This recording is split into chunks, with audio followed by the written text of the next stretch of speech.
Hello friends, मैं विनय पाठक। मैं जो है वो इस वीडियो में आपके लिए लेके आया हूँ क्रिमिनल लॉ का एक और बहुत ही इम्पोर्टेंट टॉपिक। हमने पिछले वीडियो में देखा था कि क्या एविडेंसरी वैल्यू है एफआईआर का। हम इस वीडियो में देखेंगे कि 161 स्टेटमेंट की क्या एविडेंसरी वैल्यू है। Evidentiary value of 161 statement. 161 statement is a statement recorded by police personnel during the course of investigation. Section 154 कहता है कि कॉग्निजेबल केसेस का एफआईआर जो है वो थाने में लॉज होगा। जैसे ही कॉग्निजेबल केसेस का एफआईआर थाने में लॉज होता है 154 में पुलिस पर्सनल को बहुत ही इम्पोर्टेंट दो पावर मिल जाते हैं। उसमें पहला है to investigate the offence without permission और विदाउट ऑर्डर ऑफ मजिस्ट्रेट, और दूसरा है during the course of investigation to arrest and detain any person whom they suppose that it is necessary। तो 154 में एफआईआर होता है, 156 में जो है वो पुलिस पर्सनल को जो है वो पावर मिल जाता है इन्वेस्टिगेशन करने का।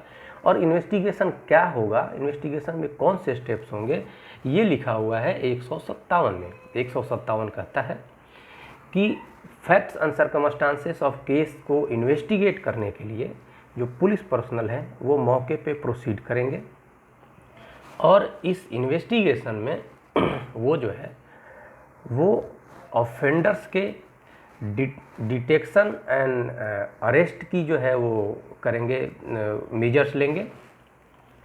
और इसमें जो भी आदमी उन्हें लगता है कि वो केस के बारे में कुछ जानता है उसको वो ओरली एग्जामिन कर सकते हैं। अगर वो ओरली एग्जामिन करते हैं तो उसमें से कौन सा स्टेटमेंट उन्हें लिखना है, कौन सा स्टेटमेंट नहीं लिखना है और किसका स्टेटमेंट लिखना है, ये डिस्क्रिप्शन जो है वो पुलिस पर्सनल को दी हुई है। लेकिन जो 162 सेक्शन है वो कहता है कि ऐसे किसी स्टेटमेंट का जो police personal during the course of investigation record करेंगे, जिसका स्टेटमेंट होगा उसका सिग्नेचर इस पर नहीं लिया जाएगा। अब अगर सिग्नेचर लिया जाता है तो इसका क्या इम्प्लीकेशन होगा, हम इस वीडियो में आगे जो है वो डिस्कस करेंगे। 162 से पहले दो सेक्शंस जो इम्पोर्टेंट हैं वो है 160 एंड 161। 160 पुलिस पर्सनल को पावर देता है, जो इन्वेस्टिगेटिंग ऑफिसर है उसको पावर देता है कि वो किसी को भी ऑर्डर के द्वारा नोटिस इशू करके थाने में बुला सकता है इन्वेस्टिगेशन के सिलसिले में। अब उसका ये पावर उस केसेस में अप्लाई नहीं होता जब जिसको बुलाना है वो अगर कोई मेल हो और 15 साल तक का हो, या 65 साल से ऊपर का हो, या कोई फीमेल हो किसी भी एज की, या वो जो है वो मेंटली या फिजिकली रिटायर्ड पर्सन हो। ऐसे किसी आदमी को छोड़ के बाकी किसी भी व्यक्ति को पुलिस पर्सनल 160 में नोटिस इशू करके थाने में बुला सकते हैं, और 161 में उसका स्टेटमेंट रिकॉर्ड कर सकते हैं। हालांकि इस स्टेटमेंट को वो साइन करने के लिए बाध्य नहीं है, ऐसा जो है वो 162 में लिखा हुआ है। अब हमने जो है वो देखा था कि जो पिछली वीडियो में कि एफआईआर की जो एविडेंसरी वैल्यू है इसके बारे में सीआरपीसी में कुछ नहीं लिखा है, और ये भी देखा था कि 161 स्टेटमेंट के बारे में लिखा हुआ है। तो 161 की एविडेंसरी वैल्यू जो है वो क्या होगी, ये लिखा हुआ है सेक्शन 162 में। नॉर्मली हम जानते हैं कि अगर कोई आदमी कोई बयान देता है पुलिस को, और अगर वो बाद में वही व्यक्ति जो है वो विटनेस के तौर पे कोर्ट में अपीयर होता है during the course of trial, तो वो अपने बाद वाले स्टेटमेंट को, यानी जो कोर्ट में स्टेटमेंट है उसको अपने पहले वाले स्टेटमेंट से सपोर्ट कर सकता है।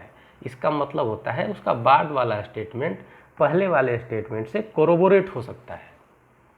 ये है जनरल रूल। लेकिन ये जनरल रूल जो है वो 161 स्टेटमेंट के बारे में लागू नहीं है, और इसका रीज़न क्या है? इसका रीज़न ये है कि जो 161 स्टेटमेंट है ये ना तो ओथ पे लिया जाता है और ना ही इसे जो है वो साइन करना ज़रूरी है, और इसे पुलिस पर्सनल रिकॉर्ड करते हैं, जिसे आप जो है वो जानते हैं कॉमन परसेप्शन है लॉ में भी और कोर्ट्स में भी कि पुलिस पर्सनल जो है वो करेक्ट स्टेटमेंट उनकी रिकॉर्ड नहीं करते, बल्कि अपने सुविधा के हिसाब से जो उन्हें केस में चाहिए होता है इस हिसाब से लिख लेते हैं, या फिर कई बार तो जो है वो खुद ही बना लेते हैं। इन बातों को ध्यान में रखते हुए जो है ये जो है वो बनाया गया है कि इसका जो है वो कोरोबोरेशन के लिए यूज नहीं हो सकता जैसा कि एफआईआर का हो रहा है, क्योंकि एफआईआर जो है एक वॉलंटरी स्टेटमेंट है, कोई आदमी जाता है और पुलिस वाले को देता है, ठीक है। लेकिन यहाँ जो है वो पुलिस वाले क्वेश्चन पूछ रहे हैं और वो क्या जवाब लिखते हैं क्या नहीं लिखते हैं ये उनके ऊपर है कि कौन सी बात लिखेंगे कौन सी बात नहीं लिखेंगे, और इसकी जो है वो साइन भी नहीं होती। अब उसका साइन नहीं होना है तो हो सकता है उस आदमी से मिलने की भी ज़रूरत ना समझे पुलिस वाले, थाने में बैठे बैठे उसकी वो स्टेटमेंट लिख दें, सिग्नेचर तो उसकी चाहिए नहीं। तो इन सारी बातों को जो है वो ध्यान में रखते हुए जो 161 स्टेटमेंट है उसका यूज़ जो है वो 162 में बिल्कुल रिस्ट्रिक्ट कर दिया गया है।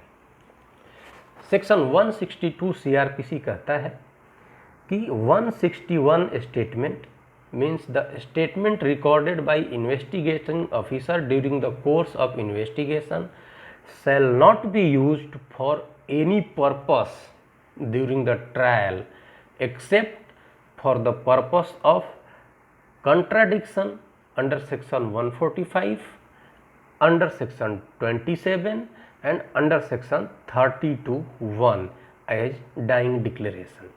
अब इसमें जो पहला यूज है वो है कंट्राडिक्शन के लिए। कंट्राडिक्शन का प्रोविज़न जो है वो 145 एविडेंस एक्ट में जो है वो दिया हुआ है। सेक्शन 162 के हिसाब से जो 161 स्टेटमेंट है इसका कंट्राडिक्शन के लिए यूज़ प्रोसिक्यूशन कर सकता है, एक्यूज़ भी कर सकता है, और इसका एक यूज जो है वो री एग्जामिनेशन के लिए है for the limited purpose of explaining any facts and circumstances which came before the court during the course of cross examination of such person।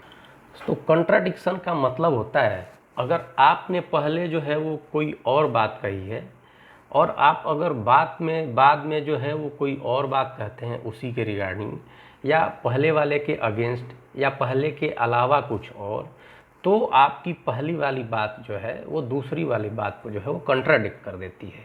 यहाँ कंट्राडिक्शन का मतलब ये है कि अगर पुलिस पर्सनल के सामने विटनेस ने कोई और स्टेटमेंट दिया है, अगर वो अपना जो है वो स्टेटमेंट कोर्ट में आके जो है वो बदलता है तो हम उसे पहले वाला जो है वो स्टेटमेंट जो है वो पुलिस वाला दिखाएंगे और कहेंगे यहाँ आपने ये बोला था, और इस तरह से जो है वो कंट्राडिक्शन होगा। अब एक्यूज तो कंट्राडिक्शन करेगा ही, जो है वो विटनेस का जो भी विटनेस जो है वो उसके खिलाफ आएंगे, उसके खिलाफ विटनेस का मतलब है प्रोसिक्यूशन विटनेस, लेकिन अपने विटनेसेस का प्रोसिक्यूशन भी कंट्राडिक्शन कर सकता है। इसका ओकेजन तब एराइज होता है जब विटनेस कोर्ट में आके होस्टाइल हो जाए, अपने पहले वाले स्टेटमेंट के उलट कोई स्टेटमेंट देने लगे।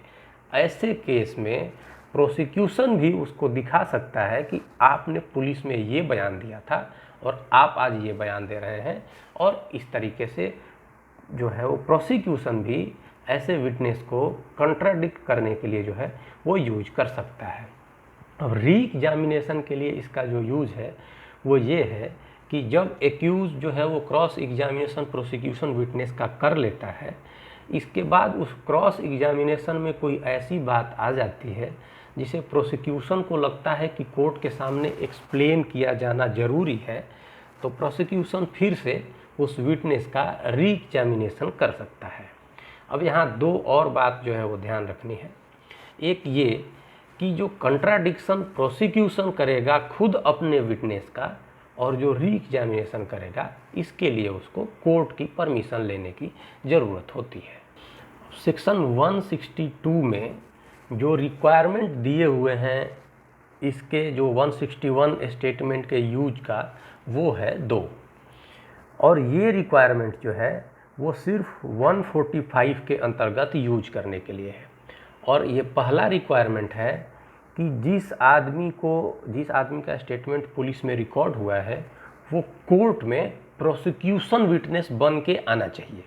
ये है पहला रिक्वायरमेंट। और दूसरा रिक्वायरमेंट ये है कि कंट्राडिक्शन करने से पहले वो जो 161 स्टेटमेंट है ये जो है वो कोर्ट के सामने प्रूफ होना चाहिए। तो दोस्तों ये जो दूसरा रिक्वायरमेंट है ये तो प्रोसीजरल इन नेचर है और इसको हमें डिस्कस करने की ज़्यादा ज़रूरत नहीं है। इट इज़ वेरी सिंपल कि any statement for being used before the court it must be proved. जो पहला रिक्वायरमेंट है वो है कि प्रोसिक्यूशन विटनेस बन के आना चाहिए ऐसा व्यक्ति जिसका 161 स्टेटमेंट हम प्रूव करना चाहते हैं। अब इसमें अगर कोई व्यक्ति जो है वो ट्रायल में पार्टिसिपेट नहीं करता या ट्रायल के दौरान वो आता ही नहीं है तो उसके कंट्राडिक्ट होने की तो कोई बात ही नहीं है।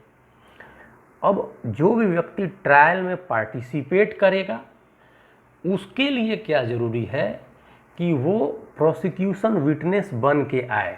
अगर वो प्रोसिक्यूशन विटनेस के अलावा अगर ट्रायल में पार्टिसिपेट करता है किसी तरीके से तो उसका 161 स्टेटमेंट यूज़ नहीं हो सकता। अब दोस्तों हमें ये देखना है कि ऐसा कौन सा व्यक्ति हो सकता है जो ट्रायल में तो पार्टिसिपेट करेगा लेकिन वो प्रोसिक्यूशन विटनेस नहीं होगा। और हम देखेंगे कि ऐसे 3 आदमी हैं। एक तो स्वयं एक्यूज़ है, अब एक्यूज़ तो प्रोसिक्यूशन विटनेस नहीं बन सकता ना। और दूसरा है डिफेंस विटनेस। अगर डिफेंस यानी एक्यूज्ड अगर किसी को अपने फेवर में विटनेस बुलाता है तो वो भी तो प्रोसिक्यूशन विटनेस नहीं होगा। और तीसरा है कोर्ट विटनेस। कोर्ट अगर अपने 311 सीआरपीसी में दिए हुए पावर को यूज करके किसी ऐसे पर्सन को कोर्ट में बुलाती है जिसका स्टेटमेंट पहले जो है वो यूज हो चुका है, पहले जो है पुलिस में रिकॉर्ड हुआ है, तो ऐसे आदमी के जो है भी वो प्रोसिक्यूशन विटनेस तो नहीं होगा ना। तो ऐसे केसेस में हम देखेंगे कि 3 ऐसे लोग हैं जो ट्रायल में पार्टिसिपेट करेंगे लेकिन ये प्रोसिक्यूशन विटनेस नहीं है।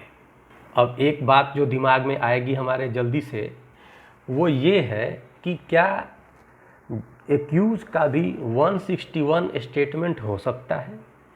क्या डिफेंस विटनेस का भी 161 स्टेटमेंट हो सकता है? बिल्कुल हो सकता है। सेक्शन 157 और 160 और 161 कहता है कि police personal investigating officer during the course of investigation can examine any person orally whom he feels that he is acquainted with the fact and circumstances of the case, and it is not required that he might be, he is supposed to be acquainted with the fact and circumstances of the case।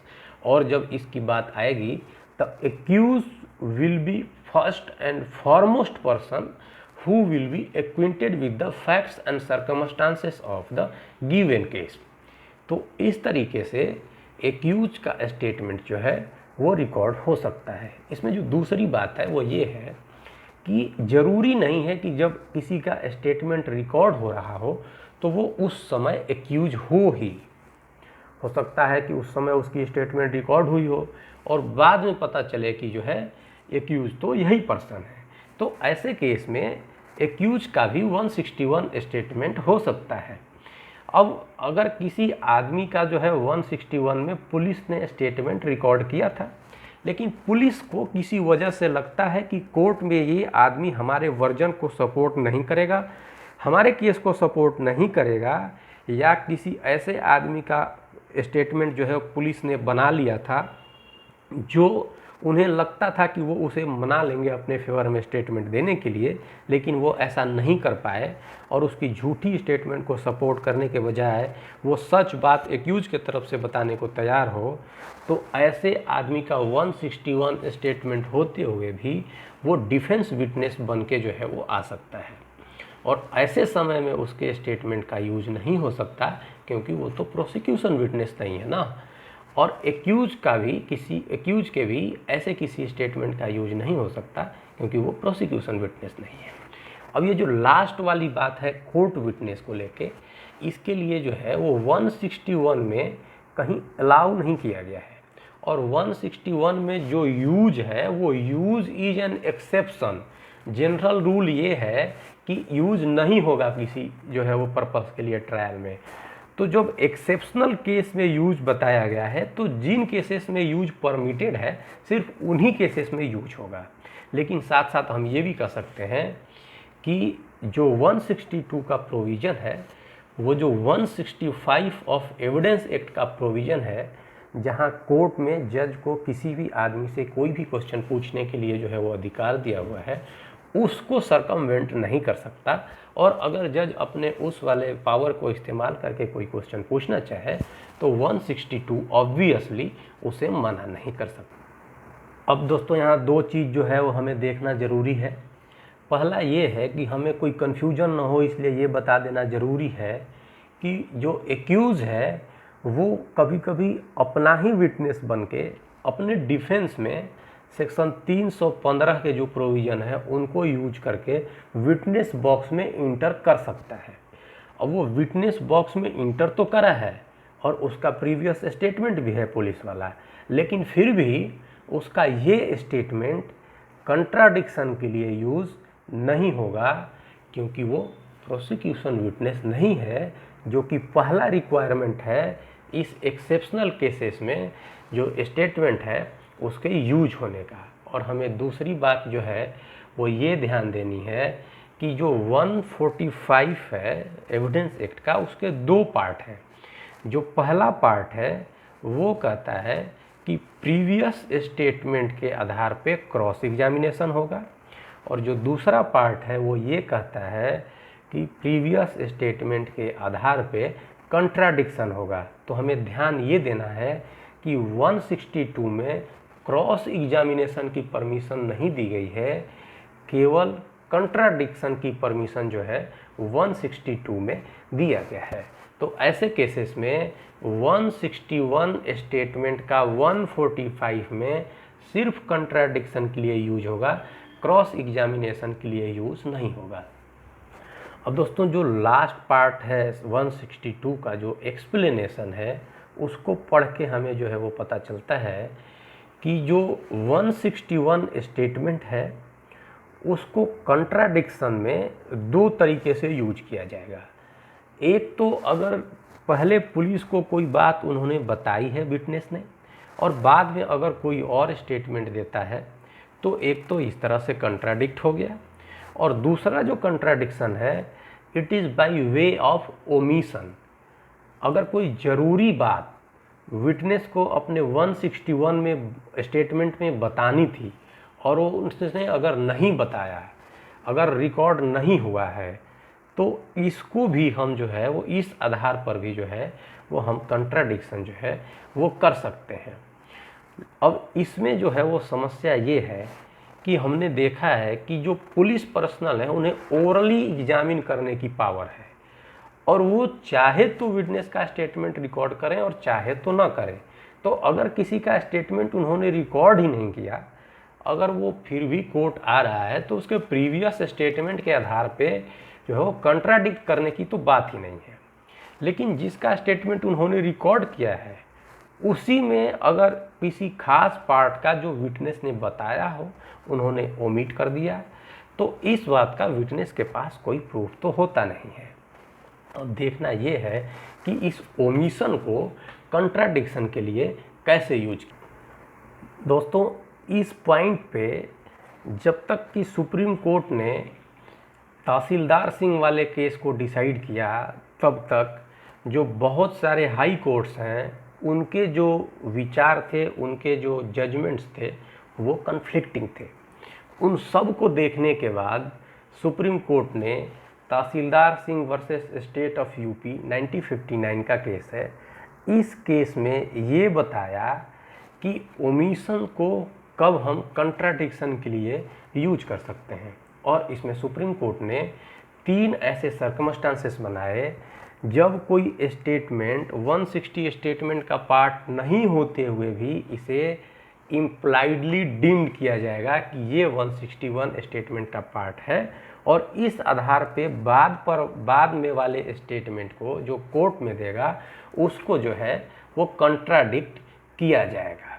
और इसमें जो पहला वाला जो ground है वो है when a recital is necessarily implied from a recital और रिसाइटल्स फाउंड इन द स्टेटमेंट। इसका जो मतलब है वो ये है कि अगर कोई आदमी कहता है पुलिस के पास कि ए ने बी को मारा, चाकू मारा, अब अगर वो कोर्ट में ये कहता है कि ए और सी ने बी को चाकू मारा, अब तब उसने कहा था कि ए ने मारा, अब कह रहा है कि ए और सी ने मारा, तो अब अगर आप कंट्राडिक्शन करने चलेंगे तो ऑपोजिट पार्टी कहेगा कि भाई उसने पुलिस स्टेटमेंट में ये कहाँ कहा था कि सी ने नहीं मारा, उसने यही तो कहा था ए ने मारा, सी ने नहीं मारा ये बात तो उसने नहीं कहा। तो कोर्ट ने कहा जी नहीं, जब उसने कहा कि ए ने मारा तो हम ओनली वर्ड को वहाँ मान लेंगे कि उसने ओनली भी कहा था। उसने कहा था कि only A stabbed B, and now he is saying that A and C stabbed B, so on the basis of his previous statement his subsequent statement can be contradicted। इसमें जो दूसरा है वो ये है a negative aspect of a positive recital in a statement। इसका illustration ये है, मान लीजिए अगर कोई आदमी जो है वो स्टेटमेंट देता है, अगर कोई व्यक्ति कोई विटनेस स्टेटमेंट देता है कि a dark man stabbed B, a dark man stabbed B का मतलब ये है कि a white man did not stab B. ये जो इसका नेगेटिव एस्पेक्ट है उसको जो है हम स्टेटमेंट में मान के चलेंगे, और इस आधार पे जो है वो कंट्राडिक्शन अलाउड होगा।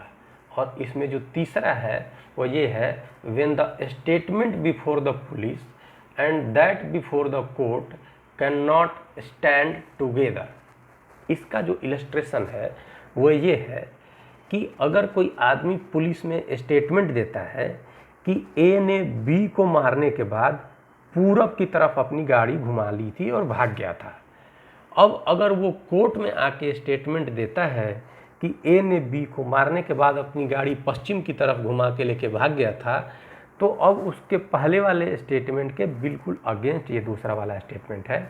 तो पहले वाले स्टेटमेंट में ये मान लिया जाएगा कि उसने कहा था कि ए बी को मारने के बाद अपनी गाड़ी पूरब की तरफ घुमा के लेके भाग गया था, पश्चिम की तरफ नहीं। अब चूंकि उसने ये मान लिया जाएगा कि उसने कहा था पश्चिम की तरफ नहीं, और अब कह रहा है कि पश्चिम की तरफ, तो ये हो गया ना कंट्राडिक्टरी। और इस तरीके से सुप्रीम कोर्ट ने इस तहसीलदार सिंह के केस में ये लेट डाउन कर दिया कि कब ओमिशन जो है वो कंट्राडिक्शन माना जाए। अब दोस्तों जो अगला यूज 161 स्टेटमेंट का है, जो हम ऊपर कह के आए हैं, जो 162 में परमिसिबल है, वो है अंडर सेक्शन 27। हम जानते हैं कि अंडर सेक्शन 27 जो है वो कोई स्टेटमेंट जिसके आधार पे जो है वो कोई रिकवरी हो जाती है वो जो है वो यूज किया जा सकता है। 27 कहता है कि चाहे कन्फेशन हो या ना हो, ऐसा स्टेटमेंट अगर पुलिस कस्टडी में रहते हुए दिया गया है और उसके आधार पे अगर कोई रिकवरी होती है तो वो स्टेटमेंट का वो पार्ट जो distinctly related to the recovery है, जो डिस्कवरी है, वो जो है वो एविडेंस में यूज होगा। अब इसमें जो है वो देखने वाली बात ये है कि ये लिमिटेड पर्पस के लिए जो है वो यूज किया गया है जो 27 में, और 27, 24 से लेके 26 का एक जो है वो एक्सेप्शन है, और 24 से 26 एक्यूज के स्टेटमेंट होते हैं। तो इसका मतलब ये है कि जो 27 में यूज हो रहा है 161 स्टेटमेंट, वो इनफैक्ट एक्यूज का स्टेटमेंट है जो वहाँ जो है वो यूज हो रहा है। अब इसमें जो अगली बात है वो ये है कि जो 161 स्टेटमेंट है जो 27 में जो है वो हम यूज कर रहे हैं वो लिमिटेड पर्पस ऑफ रिकवरी होगा। कभी कभी ऐसा होता है कि कोई व्यक्ति जो एक्यूज है वो स्टेटमेंट दे रहा है, वो उस समय एक्यूज नहीं था, ना ही वो पुलिस की कस्टडी में था, वो जनरली जो है वो उसने जो है कोई स्टेटमेंट दी, तो अगर पुलिस की कस्टडी में नहीं होता तो 27 के रिक्वायरमेंट जो है वो फुलफ़िल नहीं होंगे और फिर जो है वो उसके जो है वो स्टेटमेंट्स को 27 में यूज नहीं किया जा सकता। इसके लिए हम Devman Upadhyay versus state of UP का केस पढ़ेंगे। देवमन उपाध्याय वाले केस में ये कहा गया है कि भले कोई आदमी एक्यूज ना हो, लेकिन अगर वो अपना स्टेटमेंट दे रहा है किसी तरह का पुलिस को और अगर उसके आधार पे जो है वो रिकवरी हो जाती है और बाद में अगर वो आदमी एक्यूज बन जाता है तो फॉर द पर्पस ऑफ 27 हम मान लेंगे कि वो आदमी उस समय स्टेटमेंट देते समय पुलिस कस्टडी में था और वो स्टेटमेंट पुलिस कस्टडी में दिया गया था, इसलिए जो है ये 27 के दायरे में आएगा। अब हमने जो है वो देखा है कि इसमें जो अगला यूज है वो है सेक्शन 32(1). 32(1) में जो है वो डाइंग डिक्लेरेशन है। अब अगर कोई आदमी जो है वो अपना स्टेटमेंट देने के बाद जो है वो उसकी डेथ हो जाती है तो वो जो है स्टेटमेंट 32 में जो है यूज किया जाएगा।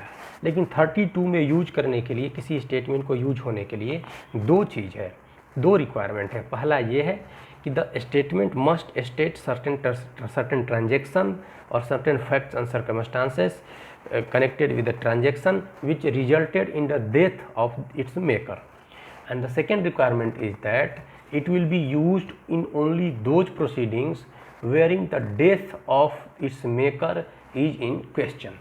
तो हम देखेंगे कि जो ये स्टेटमेंट है उस आदमी की अब जो है वो डेथ हो चुकी है और वो उसी केस में उसी का डेथ जो है वो कंसीडर होना है, उसी के डेथ के लिए जो है वो ट्रायल चलना है। तो हम इस तरीके से कह सकते हैं कि 161 statement of victim whose death is in question can be used under section 32। जो 162 है वो कहता है कि 161 स्टेटमेंट का यूज उसी ट्रायल में जिसका लिए जो है वो ट्रायल उसी ऑफेंस का होना चाहिए जिस ऑफेंस के इन्वेस्टिगेशन के दौरान ये स्टेटमेंट दिया गया है। अब ऐसे केस में अगर कोई जो है वो पुलिस इन्वेस्टिगेशन करती है, किसी का स्टेटमेंट रिकॉर्ड होता है, लेकिन उसी ऑफेंस के लिए चार्जशीट पर नहीं बल्कि किसी प्राइवेट कंप्लेंट पे अगर कोई केस जो है वो इंस्टीट्यूट हो जाता है तो क्वेश्चन है कि क्या ऐसे केस में जो है वो 161 स्टेटमेंट यूज होगा? बिल्कुल होगा, क्योंकि यहाँ जो रिक्वायरमेंट है वो ये है कि ट्रायल उसी ऑफेंस का होना चाहिए जिसके इन्वेस्टिगेशन के दौरान ये स्टेटमेंट दिया गया हो। ये ज़रूरी नहीं है कि उसी इन्वेस्टिगेशन के आधार पे केस चल रहा हो और उसी के दौरान जो है वो इसको जो है वो यूज होना हो। दोस्तों, हमने अपने पिछले वीडियो में जो है वो एफआईआर का एविडेंसरी वैल्यू देखा था और हमने देखा था कि एफआईआर की एविडेंसरी वैल्यू जो है वो 161 के जो है वो जो एविडेंसरी वैल्यू है उससे ज़्यादा है, वहाँ उसके कोरोबोरेशन के लिए भी यूज होता है। अब इसके चलते होता क्या है कि it is the interest of prosecution and police personnel to make a comprehensive statement into FIR which will otherwise be a statement under section 161। वो करते क्या हैं कि 161 स्टेटमेंट के कुछ पार्ट को FIR में डालना चाहते हैं ताकि उसकी एविडेंसरी वैल्यू बढ़ जाए। और ये सर्कमस्टांसेस कब आते हैं? जब अगर कोई इन्फॉर्मेशन थाने में आया, वो इन्वेस्टिगेशन करने को चले जाएंगे, FIR नहीं लिखेंगे, फिर बाद में इन्वेस्टिगेशन करने से उनको जो फैक्ट्स पता चलेंगे या जो भी उनको जो है वो केस बनाना होता है, वो केस जो है वो एंटी टाइम जो है वो पहले के जो है वो टाइम में FIR में जो है वो डाल देते हैं और ये FIR का स्टेटमेंट बन जाता है। ऐसे केसेस में इसकी एविडेंसरी वैल्यू बढ़ जाती है और इसी टेंडेंसी से ये किया जाता है। तो जो सबसे इम्पॉर्टेंट एक पॉइंट यहाँ आता है वो ये है कि पहले तो ये डिसाइड होना चाहिए कि कोई स्टेटमेंट जो है वो FIR है या 161 स्टेटमेंट है। कई बार ऐसा होता है कि कोई 161 स्टेटमेंट लगता है कि वो FIR होगा और कई बार ऐसा लगता है कि ये FIR नहीं बल्कि 161 स्टेटमेंट। हम इसे एक एग्जांपल से समझ सकते हैं। एक केस है लक्ष्मण वर्सेस स्टेट।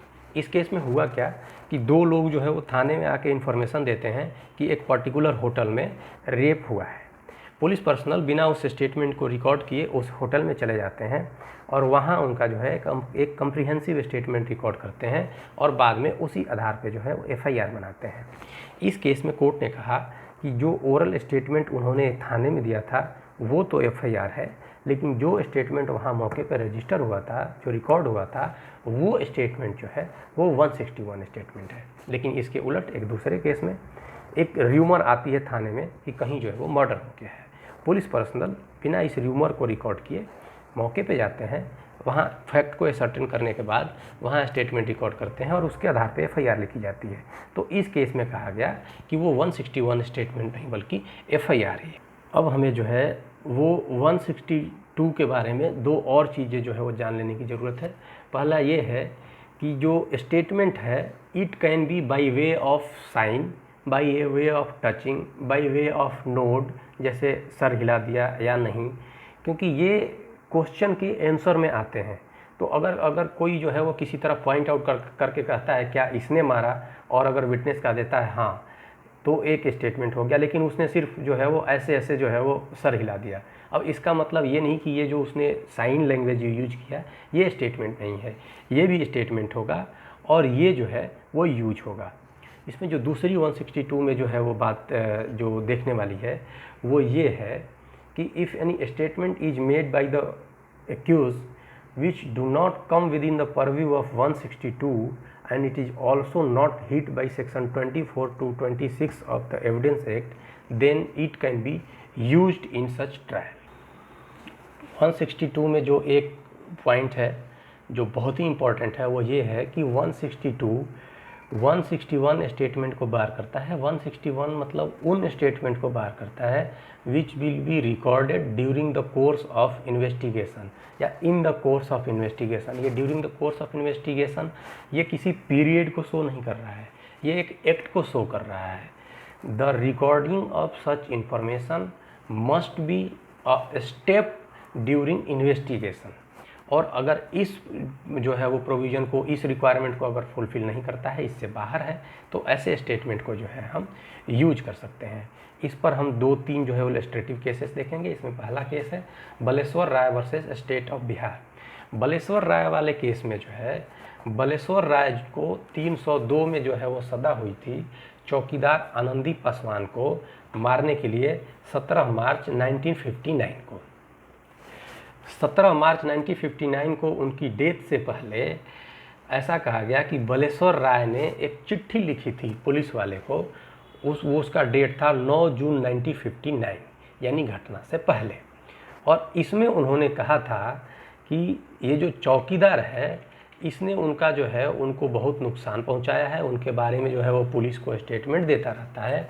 और उसका एक हरवा प्लाउमैन कहते हैं जिसका नाम था मोतिया मुसहर, उसको स्टेटमेंट दे के और इस चौकीदार ने जो है वो गिरफ्तार करा दिया था। और ऐसा करके जो है उसने चिट्ठी लिखा था। बाद में जब उसके अगेंस्ट इस चिट्ठी को जो है वो यूज किया गया तो उसने कहा कि ये तो during the course of investigation जो है वो स्टेटमेंट रिसीव हुआ है पुलिस वाले को, और इसलिए जो है ये यूज नहीं हो सकता। सुप्रीम कोर्ट ने कहा कि ये एडमिशन के तौर पे यूज होगा, एडमिशन ऑफ मोटिव, और ये इसलिए यूज होगा क्योंकि it was not recorded as an step during the course of investigation, और इसलिए ये 162 में बार जो है वो नहीं है। इसमें जो अगला केस है वो है Sitaram versus state of UP.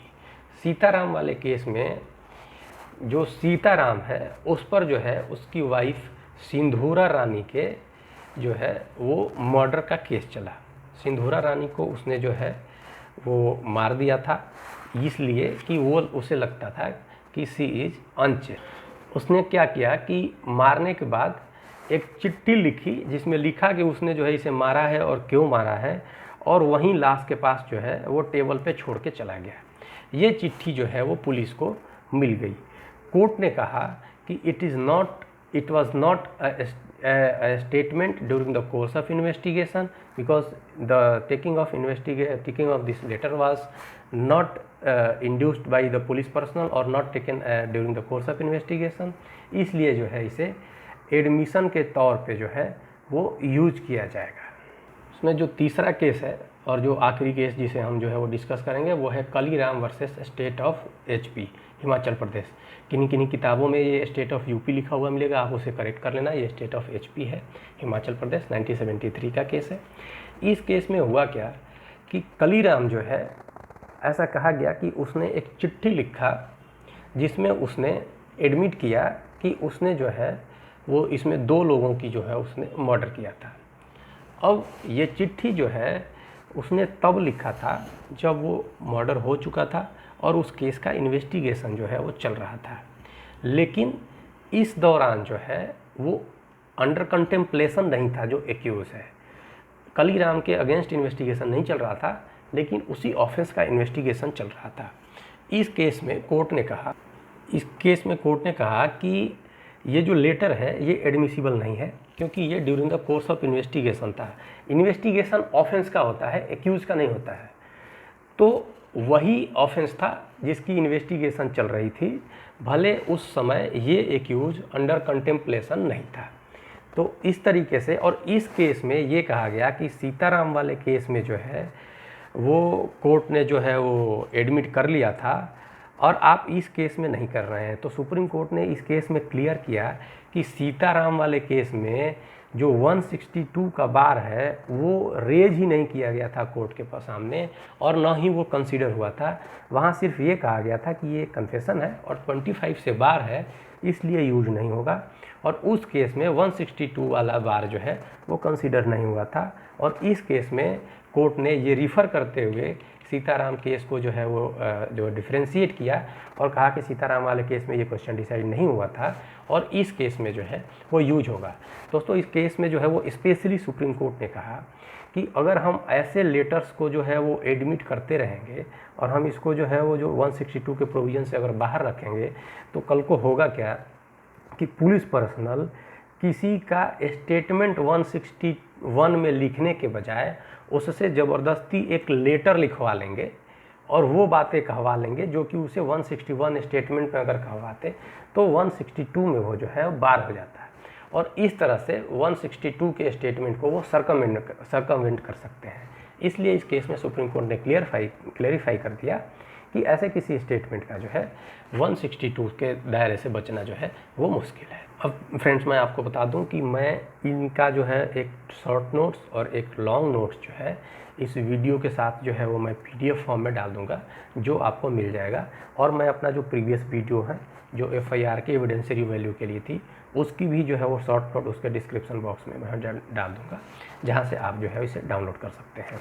धन्यवाद।